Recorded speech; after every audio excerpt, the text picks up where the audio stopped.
กินหมักเผ็ดนี่โอ้แม่มันหวานเดี๋ยวนี่นั่งโง่บ่หวานปานนั้นโพคืนนี่ไปพกกับบ่เห็นมีแววยังมันเข่ามาแล้วแต่ว่ามันถือกินข่อยก่อน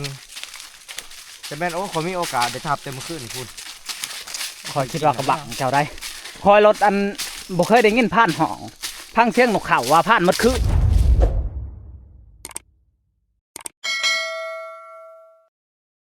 สบายดีทุกคน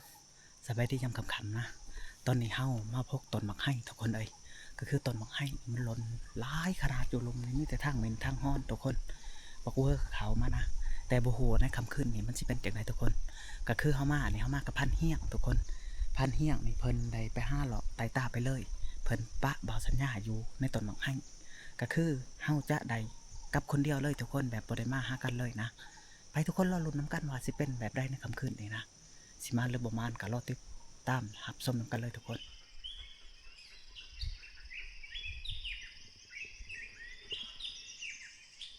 บ่มีวี่แววยังเลยทุกคน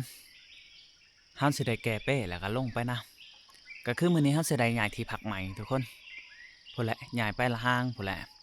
เมื่อคืนนี่ก็เบาสัญญาสิมาแก่ความพันทุกคนพันอีกแหละคืนนี่ก็ได้โอ้ยพันเพิ่นว่านอนรถเพิ่นว่าบ่มีหยังมาดอกเพิ่นว่าจังซั่น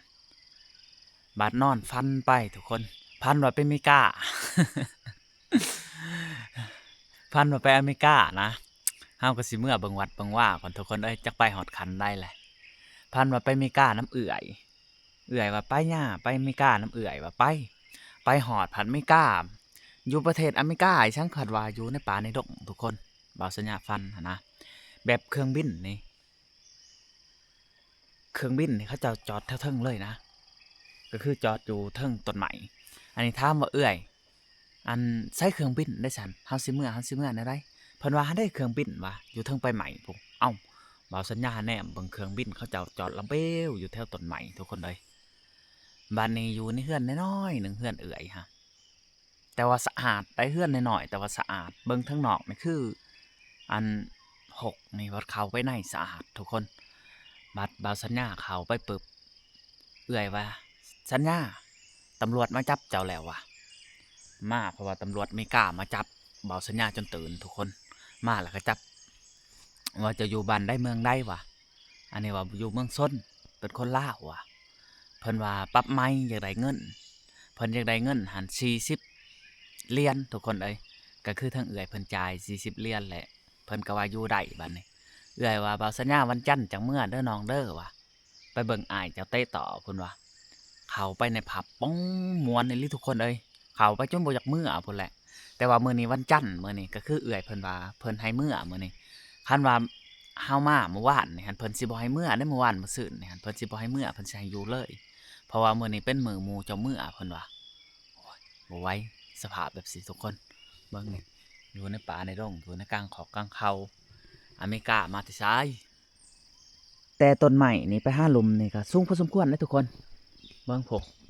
เพราะว่าต้นมักให้ต้นนี่บ่าวสัญญานอนเผานะเมื่อคืนนี่ก็บ่ได้ยินรหัสยังเลยคือเพิ่นว่าไปทุกคนกลับบัดนี่กลับทับกลับที่อยู่เฮาก่อนเพราะว่าทั้งทีมงานเพิ่นว่าสิย้ายครับแต่เช้ามื้อนี้มาฮอดที่พักเก่าของเฮาทุกคนคือบ่าวสัญญามากกับบ่าวลาตอนนั้นนะได้มาพักที่พักนี่แหละทุกคนอันนี้ก็จะเป็นหินเก่าเป็นยังจังว่าเฮาบ่ได้พักบนนี่ทุกคนก็คือช่วงนี้มันเป็นช่วงที่ดินทรายทุกคนเฮาก็เลยว่าเอาไปพักอยู่หินพุ่นแหละบนมันสะดวกสบายมาฮอดลำเซนวนไปเทียมหอยทุกคนเลยบรรยากาศน้ำเสายังทาแต่พันเฮี้ยงทุกคนอันนี้คือปูป้าหน้าหนามที่ทีมงานเขาห้ามาได้คือเขาห้าบ่ได้ไล่นะทุกคนเขาห้าว่าพ่อได้เห็ดจอกเห็ดจำกินแล้วก็นี่ส่วนที่เหลือเขาก็ตังแหงไว้เล็กๆน้อยๆคาดว่าตังห้าปูห้าป้าก็ได้พันม่องก็ยังนอนอยู่อันนั้นบอลนอนของแม่ทับกุ้งทุกคน อยู่แคมป์น้ำเลยเพิ่นนอนพันม่องบอลนอนแต่ละคนนี่คักนะน้องอายเนาะคักทุกคนทางนายพานกับมาครบนาครบตาเลยเป็นจะได้ขึ้นนี่ในทับอยู่บ่บอกเวอร์หรือว่าบ่เห็นในทับจะบ่ถือมันมาพี่ไรมันทับจักบาทดูชื่อบ่าวสัญญาเนี่ยมันลงมาอยู่แถวหิมน้ำพี่ มันอยู่ซื่อเจ้า หมูหันไหน มันลงมากินหมักอันนั้นหมักอิหยังหมักย่างขี้หมูหมักกันหอยสีชมพูดิมันมากินอยู่หันแล้วมันย่างแต่พี่แหละย่างไปหาข่อยผู้ย่างไป คอยได้ยินแหละตอนหัวแรงไหนตอนหัวแรงตอน8 โมง มันกินแต่เจ้าพี่แหละก่อนแต่หัวแรงมันไปหอดข่อย8 โมงกับ10 โมง จะอยู่ใกล้บ่กับคอย มันอยู่ในหมองข่อยอะมันอักมันหากินอยู่แถวรอบๆหันพุ่น2 ชั่วโมง แต่คอยเงิดอันนั้นมินกับฮอนหันมันแลนใกล้คอยหรือว่ามันไปกินมางไอกิดอยู่หันบ่ ถ้าว่ามันแลนไกลจะมารอบหน้าจะไปดักบนทางมันแลนในถ้า บ่บัด4 โมงเช้าหันคอยได้ยินลงมาแต่เทิงพุ่นอู้ลงมาว่ามาหาตอน4 โมงก็ดีคือกันว่ะช่วงเช้าๆนี่ว่ามาฮอนมักฮีนทำมันเลยมาก่อยเสีย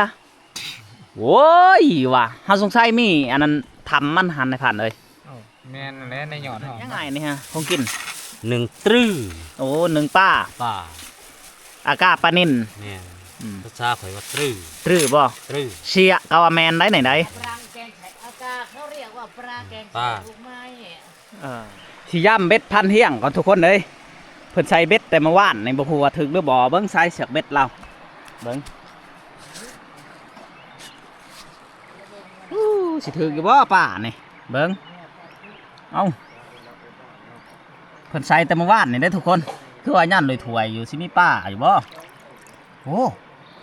ปะคอปอ ตัวบักไก่เลยทุกคนเลยโอ้โห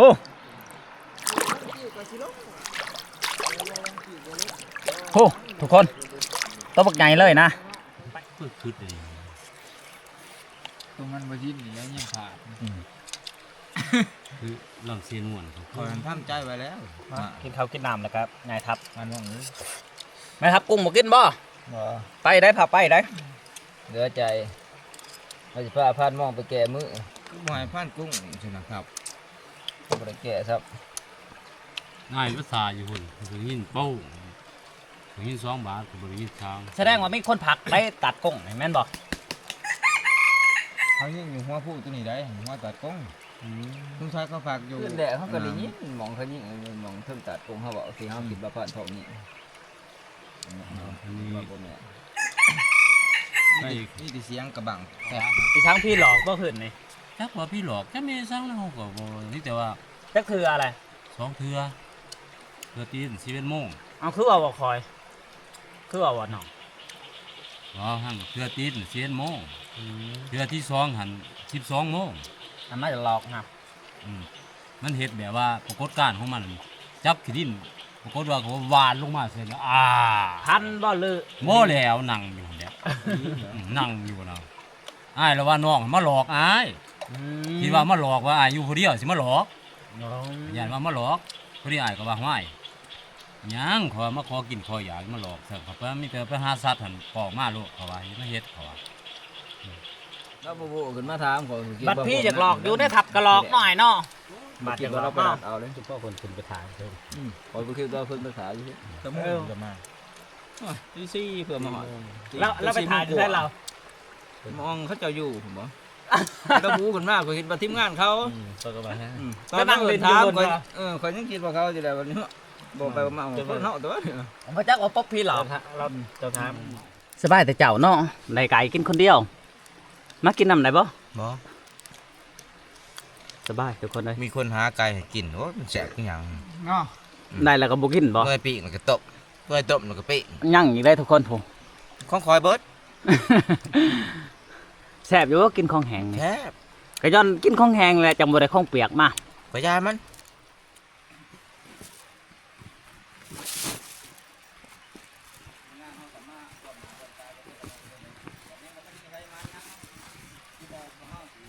กะเกี่ยมเครื่องคองไปเทียมหอยทุกคนทั้งนั้นก็ยังแต่งอยู่นะ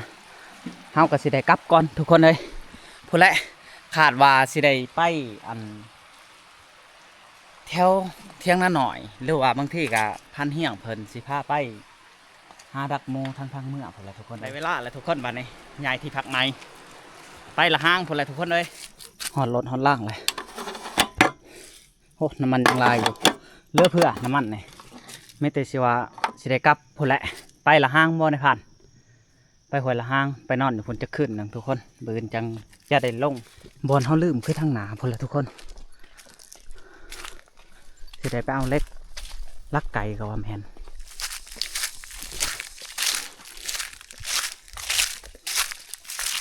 นี่มาหอดแล้วทุกคนนี่ตัวที่เฮาลืมนะท็อปนี่มาหอดทีมงานแล้วก็กลับทุกคนได้บัตรนี่ผู้ใดไปหาทีมงานเขาอยู่เที่ยงหน้าหน่อยพุ่นอยู่พุ่น4 คนทุกคนก็มีพันท่องแท้แล้วก็พันเป้าแล้วก็อ้ายๆเพิ่นนะผู้ยังในพัน ผู้ลูกกระติ้ว แมนวะทำไมหลับแท้โอ้แดดขนาดเนาะ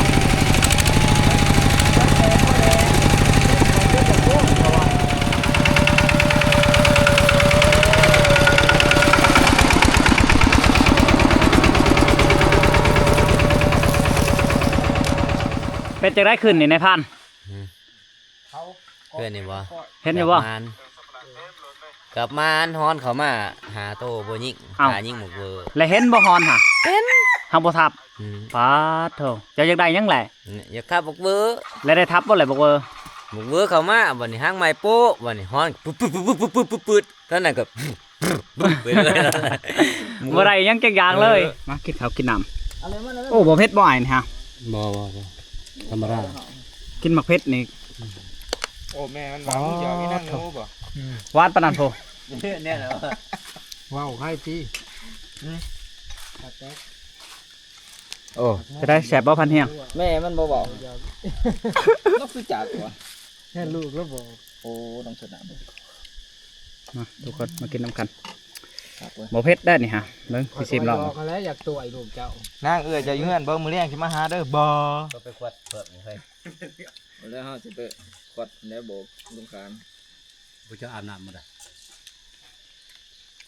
น้าอยู่ผู้ใช้งานมื้อนี้คือลำสั่ง อยู่ใส่ ว่าสิไปพักอยู่ละห้างบ่ได้ไปทุกคนก็คือบ่าวสัญญากับพันเฮียงสิได้ไปหลองเหืออยู่ละห้างนะแต่ว่าทั้งทีมงานนี่เขาเจ้าสิไปนอนต้นมักไม้ทุกคนย่างนี่นำขี้ย่างบ่พันเฮียงนี่ มันยาก น้ำมันย่างโอ้งามไม่เลยทุกคน เพิ่นเอาอีดาบแท่งเขาเลยนะ แท่งเขานำเขียย่างออกพอดีเต็มทุกคนปาดเถอะใส่จริงลิงต้นบากไงเลยย่างไปหอดกลางทางเลยทุกคนจางนี่ไปหาบอนเฮ้าสิได้ลองเฮือนลองแพร่กับพันเฮียงนี่ใกล้พอสมควรทุกคนเลยหาลักเพิ่นว่าบ่าวสัญญาไปกับพันเฮียงมื้อนี้เป็นมื้อสุดท้ายเด้ทุกคนบ่ฮู้ว่าสิมานหรือบ่มานคือไผใบเดียวก็ว่าแม่นทุกคนเลยรอติดตามนำกัน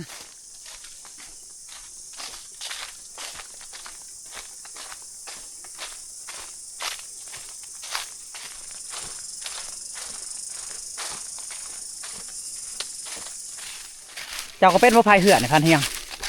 พอได้อยู่ พอได้อยู่แต่อันแต่เจ้าขึ้นผู้มานี่เจ้าบริขึ้นมาในหอดแล้วบ่เดือน ประมาณเดือนหนึงกับครึ่งได้แล้วประมาณ เดือนหนึ่งกับเคิง เดือนหนึงกับครึ่งบ่ได้ขึ้นมาคิดว่าสิมานกับประมาณครับ ไปทางใดกับบ่ได้เนาะ มีแต่ว่าฟังเบิ่งนี่แหละมื้อแรกมื้อนี้หั่นแหละมื้อสุดท้ายเด้ คืนนี่ไปพบกับบ่เห็นวีแววหยัง มันเข้ามาหั่นแหละแต่ว่ามันถือกินข่อยก่อนจะเป็นโอ้ข่อยมีโอกาสได้ทับเต็มอคืนนี่คุณ คอยคิดว่ากระบังเจ้าได้คอยรถอันบ่เคยได้ยินผ่านห้องพังเสียงนกเขาว่าผ่านหมดคืน นั่งจอบอยู่เอ้าว่าผ่านช่างห้องใกล้และห้องไก่ห้องไก่และห้องใกล้ เออ โอ้ว่ะสงสัยอยู่อ่ะดีแต่คอยบ่ลงไป5คืนนี่ถ้าลงกับบ่ทันทุกคนเป็นยังจังว่าบ่ทันนกเขาอุ้ยลุกเลย เอาเนี่ยนี่แหละข่อยแรกๆก็ได้เป็นพันใหม่ๆกับบ่จักบ่ทันละจักเสียงชัดเสียงอันดอกมันเนี่ยนั่นเฮาผ่านไปหลายๆเทื่อหลายๆที่มันก็ ผูไปเอง จักเองหูจักหมดบาทยางของชัดพุ่นถ้าว่าหูจักเข้าใจถึง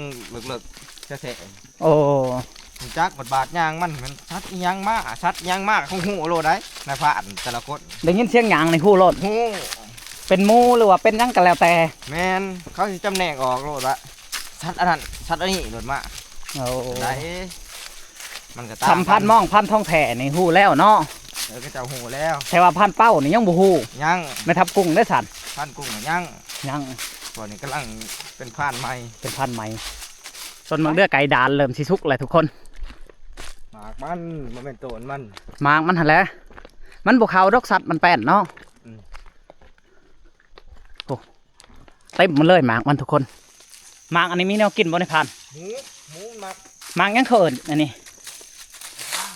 โอ้หมักย่างเขากินกระไดบ่นี่ฮะ ได้หวาน โอ้วอลลี่บ่นี่ฮะบริตัวคือพันมองตี ชิมเบิ้ง บ่กล้า หวาน มันมีแนวกินได้นี่ในพัน นี่บ่ฮ้อนกว่าไก่กับเขา โอ้ไก่กับเขาทุกคนเลยพันเหี้ยงว่าหมูเขามากิน อันนี้เขาเอิ้นว่าหมักย่างเอาลองซิมึงดูนี่ลองซิมึงดู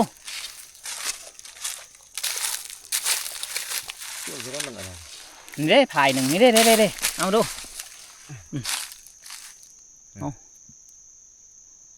นี่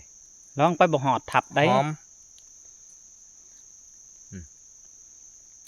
หวานหอมหวาน เฮ็ดหมักยังเคยกินหมด แต่ว่า จัง มัน เนาะ เป็นยางเลยมันอยากเป็นยางหน่อยจักหน่อย มันจะติด มันอยากติด ย่างเห็ดอันนี้ฮะ บอกเว้อ โอ้ดุดกินเหลือกเลยทุกคนเลยพูดแล้วมันสิลงไปห้าหนามพูดแล้วจากในป้ายยังใกล้ไปได้พันเฮียง ว่าเขายางมาได้ละกิโลหนึ่งยังอีก4 ปอดโท รวมทั้งหมดมันหากิโล มาจนสิคำแล้วทุกคนยังบริหอดเถื่อนะยังอีกจักลักประมาณว่าพันเฮียง อีกครั้งรัก ยังอีกช่องป้าแสดงว่าเขาเดินทางมานี่ก็ห้าได้3 ลักสมหอดแล้วทุกคนเลยแต่บ่ฮู้ว่าเฮือเขายังอยู่หรือบ่ยางมากะใกล้พอสมควรตะเว้นก็เริ่มสิคำเลยมาหลุดน้ำกัน